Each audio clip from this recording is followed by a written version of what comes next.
Donc, les amis, match nul Cameroun et Eswatini. Une équipe qui a toujours perdu depuis 2019. Ils ont fait plusieurs tentatives pour les qualifs pour la CAN, échec total. Pour la Coupe du Monde, échec total.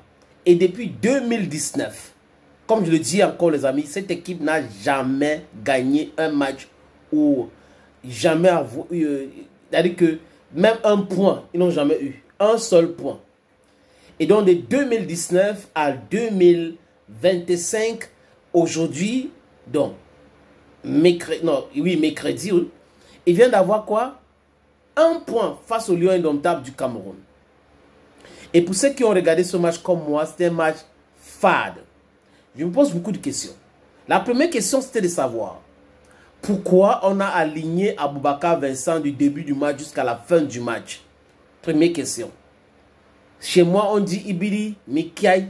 Pourquoi Aboubakar Vincent a fait 90 minutes au stade? À un moment donné, il boitait même. Fatigué. Depuis la saison 2024-2025, Aboubakar dans son club a marqué seulement 6 buts.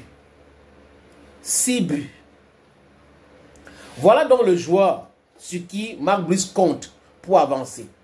Au lieu d'aligner dès le départ les joueurs comme Namasso, comme Mimpole, c'est à la fin qu'il vient se rappeler de ces gars-là. 6 changements vers la fin. Contre l'Angola, rappelez-vous, c'était surtout du qualif pour le mondial. Contre l'Angola à Luanda, j'avais dit que ce monsieur tâtonne. Ce monsieur ne maîtrise pas son sujet. Il tâtonne. Bon, j'ai mis les gars ici, j'ai mis. Et c'est terrible. Depuis qu'il est sélectionneur des Lions indomptables, je parle de Marc Brice, il n'a jamais gagné un seul match à l'extérieur. J'espère que vous avez fait ces remarques-là comme moi. Depuis que Marc Brice est arrivé au Cameroun, qualif CAN, qualif mondial, il n'a jamais gagné un match à l'extérieur. Ça va se passer comment? Je perds même mon latin. Peut-être que je vais trouver mon guide ou mon anglais. Qu'est-ce qui va se passer maintenant? C'est que si le Cameroun ne bat pas la Libye mardi prochain, ça sera encore une catastrophe. Catastrophe sur catastrophe. Mais les matchs se préparent. Ces gars sont des professionnels. Se préparent. La FECAFOOT a proposé à cet incompétent de repousser le match là le 21. Le monsieur a refusé. Parce qu'il y avait une opportunité de repousser le match. Le monsieur a refusé. Parce que si vous ne répondez pas à un mail, ça veut dire que vous ne voulez pas. Il a laissé comme ça. Il arrive au Cameroun à la limite.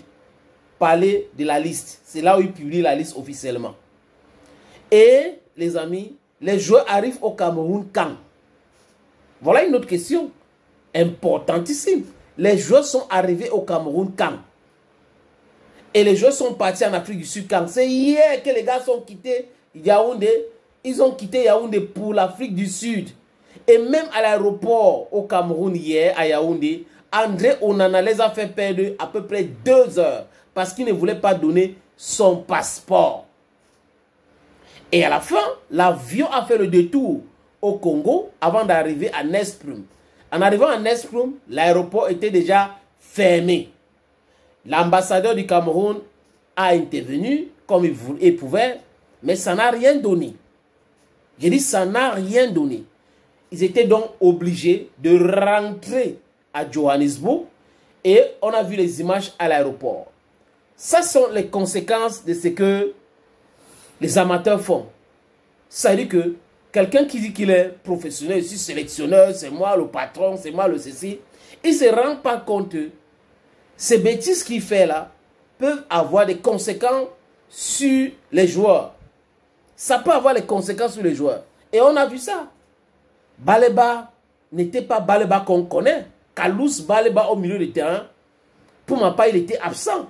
À la fin de cette rencontre, pour ceux qui sont vigilants, vous avez vu Baleba. Baleba respirait. Donc il était fatigué. C'est normal. Quand vous prenez le bus de Djobo pour Nesprum la nuit, d'abord vous avez peur parce qu'il y a un problème d'insécurité. Deuxième chose, vous êtes fatigué.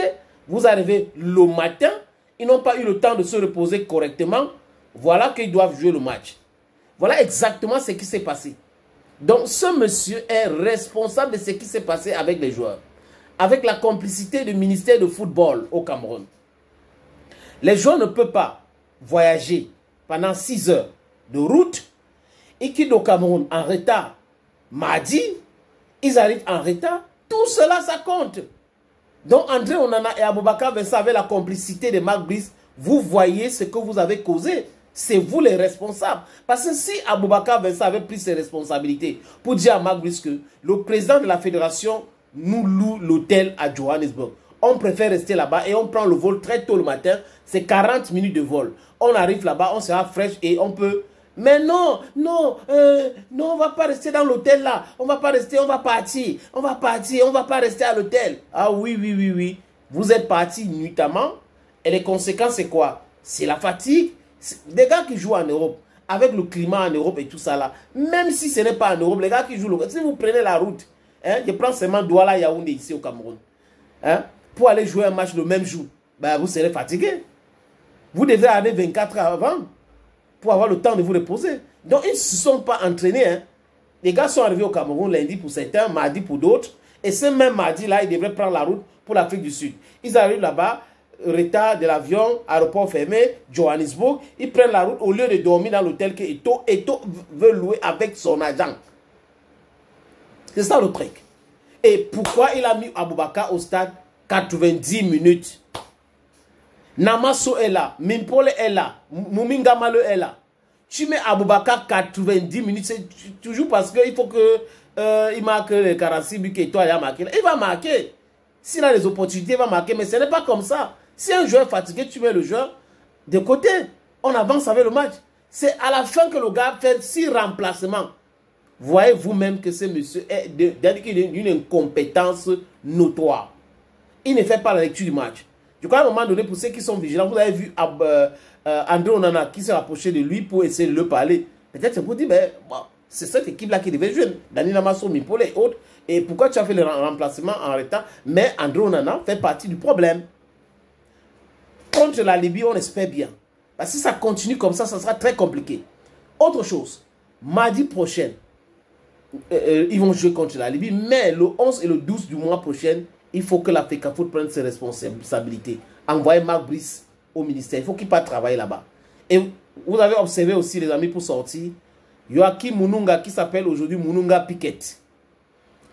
Dans les gradins. Et quelqu'un doit dire à M. Mouele Kombi que la tutelle ne veut pas dire hiérarchie. Donc Mouele Kombi n'a pas donné les instructions à la FECAFOOT. Tu ne peux pas donner les instructions à une institution légale, légitime. On a voté les gens. Tu viens parce que tu es ministre de la tutelle. C'est le watchdog. C'est le watchdog. Le watchdogging. La tutelle ne veut pas dire patron. Patron, comme toi a dit patron de ballon, donc il pense vraiment qu'il est le patron. Vous avez vu comment ce monsieur est resté dans les gradins. C'est comme ça. Mununga est resté dans les gradins. Il n'y a pas, c'est moi qui décide. Pourquoi est-ce que Marc Brice n'a pas changé ça? C'est moi qui décide, c'est moi qui décide. On s'en fout de c'est moi qui décide. Thank you, friends, and bye-bye for now.